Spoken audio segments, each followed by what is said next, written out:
Friday, we wanted to reach out to the women in our community and talk about empowering them and inspiring them and encouraging those women within the community who may be victims of violence to come forward and speak to us and know what support was available.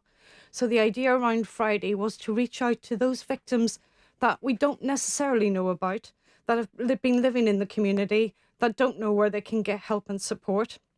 We wanted to make it an informal event so they could come, they could have a discussion around what support is available, and also look at educating those women, because some women don't understand what domestic abuse is, or that they are in fact a victim of domestic abuse.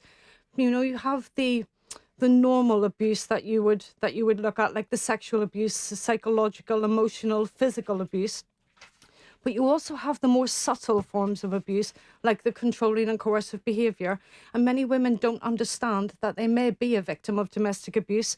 So we want to encourage those women to come, have a chat with us, speak to us, and find out, if you are a victim, what support is available within the community. Within a normal, healthy relationship, there are compromises that each party makes, but there's no consequence for not making that compromise. Within a controlling and coercive relationship, there are consequences, and those consequences can be physical violence. It is a notoriously underreported offence for obvious reasons. Absolutely. And there are some communities that do not report at all, and it is dealt with very much within the community. And we want to encourage even the friends and family members of possible victims of domestic abuse. If you want to come and have a chat with us and discuss a family member or a friend, please come and have a chat with us, and we will be able to signpost you as to where you need to go. And when you say that, do you mean that within Gibraltar there are sort of sub-communities within which there are very few reports of domestic abuse when the RGP suspects that there should be some? Yes, absolutely. We know for a fact that domestic abuse is a gender-related violent incident. We know that, and we know that predominantly those victims are women.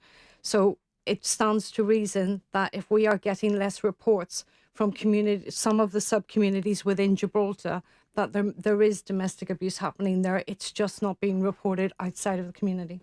Difficult one to get to, no? How do you approach it? Absolutely. I think it's about building the relationships with those communities and looking at what is available within other jurisdictions, for example, like the UK, and how we could replicate those support mechanisms within Gibraltar to make people feel more at ease about reporting what's happening within their relationships.